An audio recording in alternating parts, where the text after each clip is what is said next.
Hello বন্ধুরা, কেমন আছেন? আজকে আমরা ওয়েব পেজের পিছনে ব্যাকগ্রাউন্ডের ছবি কিভাবে দেওয়া যায় এই বিষয় নিয়ে আলোচনা করব। এই কাজটা দুইভাবে করা যেতে পারে। প্রথম পদ্ধতি হলো স্টাইল অ্যাট্রিবিউট ব্যবহার করা। দ্বিতীয় পদ্ধতি হলো স্টাইল ট্যাগ ব্যবহার করা। অ্যাট্রিবিউট কি, ট্যাগ কি, এই বিষয় নিয়ে আমি পূর্বের ভিডিওগুলোতে আলোচনা করেছি। স্টাইল অ্যাট্রিবিউট হিসাবে ব্যবহার করতে হলে প্রথমে ট্যাগের নাম লিখতে হবে। এইভাবে, যেমন এখানে বডি ট্যাগ আছে, এর বদলে আমরা h1 বা অন্য যে কোনো ট্যাগ দিতে পারি। তারপরে আমরা অ্যাট্রিবিউট স্টাইল অ্যাট্রিবিউট ইউজ করব। প্রথমে প্রপার্টির নাম, তারপর প্রপার্টির ভ্যালু। প্রপার্টির নাম হলো ব্যাকগ্রাউন্ড ইমেজ, ভ্যালু হলো আমাদের ছবিটি যে লোকেশনে আছে সেই পাথ উল্লেখ করা। দ্বিতীয় পদ্ধতি স্টাইল ট্যাগ ব্যবহার করা। এই স্টাইল ট্যাগের ভিতরে আপনি যা দেখছেন এটা আসলে কিন্তু সিএসএস নিয়ে আমরা কিন্তু এখনো আলোচনা করিনি, কিন্তু এখানে আমি সংক্ষেপে বলছি। প্রথমে আপনি ট্যাগের নাম উল্লেখ করবেন, এটা বডি হতে পারে বা h1 হতে পারে, অন্যান্য ট্যাগ হতে পারে, এবং তারপরে আগের মতো প্রপার্টি এবং প্রপার্টি ব্যাকগ্রাউন্ড ইমেজ এবং তার লোকেশন, এই দুটো জিনিস উল্লেখ করতে হবে। স্টাইল ট্যাগ সাধারণত হেড ট্যাগের ভিতর দেয়া হয়, কিন্তু বডির ভিতর বিভিন্ন লোকেশনও দেওয়া হয়। এখন আমরা প্র্যাকটিক্যালি কোডের ভিতর এক্সাম্পল দেখব। এর আগে আমরা লাইন ব্রেক .html ভিডিও এবং অ্যালাইন ভিডিওতে এই কবিতাটি কিভাবে পাবলিশ করতে হবে এই বিষয় নিয়ে আলোচনা করেছিলাম। আমি ভিডিওগুলোর লিংক ডেসক্রিপশনে দিয়ে দিব এবং ডান দিকে পপ আপ এর ভিতরেও দিয়ে দিব।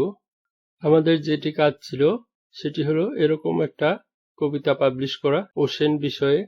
অলরেডি কিন্তু আমরা ঠিকমতো লাইন ব্রেক দিয়েছি, কবিতাটা সুন্দরভাবে অ্যারেঞ্জ হয়েছে এবং এটা কিন্তু রাইট অ্যালাইন হয়েছে, কিন্তু যেটা ঘাটতি সেটা হলো ব্যাকগ্রাউন্ডের ইমেজ নেই।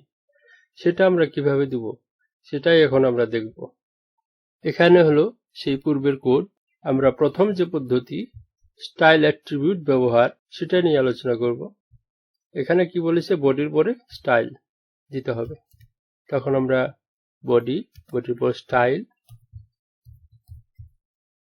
ইকুয়াল টু কোলন, প্রপার্টির নাম হলো আমার ব্যাকগ্রাউন্ড ইমেজ, ড্রপ ডাউন থেকে দিয়ে দিলাম কোলন, ভ্যালু ইউআরএল। তো এখানে ইউআরএল অ্যাড্রেস দিতে হবে। অ্যাড্রেস হলো প্রথমে ডট মানে কারেন্ট ফোল্ডার, স্ল্যাশ অর্থাৎ এই ফোল্ডারের ভিতরে কি আছে সেখানে আমার ocean.png আছে। সেভ করলাম। এখন আউটপুটটা দেখি, রিলোড। দেখুন ব্যাকগ্রাউন্ডে আমার ইমেজটি এসে গেল। এখন আমাদের যে ইমেজের ভিতর লেখাগুলো আর একটু বড় আছে এবং লেখা হোয়াইট আছে, এগুলো কিন্তু এখনো আমরা শিখিনি। আপাতত আমরা ব্যাকগ্রাউন্ড ইমেজ এইটা সেট করলাম। এই হলো একটি পদ্ধতি, এবং এই পদ্ধতিতে আমরা অন্যান্য ট্যাগের ভিতর ব্যাকগ্রাউন্ড ইমেজ দিয়ে দেখি কেমন হয়। সেজন্য কি করব, আমি এই স্টাইল অ্যাট্রিবিউট এইটুকু কাট করব, তারপর h1 এর ভিতর দিয়ে দিলাম, সেভ। এখন রিলোড করে দেখি, h1 তো মানে দি ওশেন। রিলোড করলাম, দেখুন ওশেনের ব্যাকগ্রাউন্ড কিন্তু দি ওশেন হয়ে গেল। রিলোড। এখন এই অংশটুকু মুছে দিলাম, সেভ করলাম, আগের মতো হয়ে গেল। এখন আমরা দ্বিতীয় পদ্ধতিতে কিভাবে ব্যাকগ্রাউন্ড ইমেজ অ্যাড করা যায় স্টাইল ট্যাগের মাধ্যমে সেটা দেখব।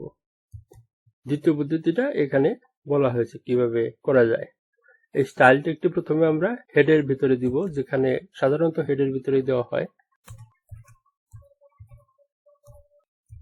এরপর প্রপার্টির নাম আমরা যে প্রপার্টিতে দিব সেটা হলো বডি, সেকেন্ড ব্র্যাকেট, এন্টার। তো বডি ট্যাগের জন্য আমরা এটা দিব। এখানে প্রপার্টির নাম কি, প্রপার্টিটার নাম হলো background image, enter. URL bracket quotation dot মানে current folder slash ocean.png, save.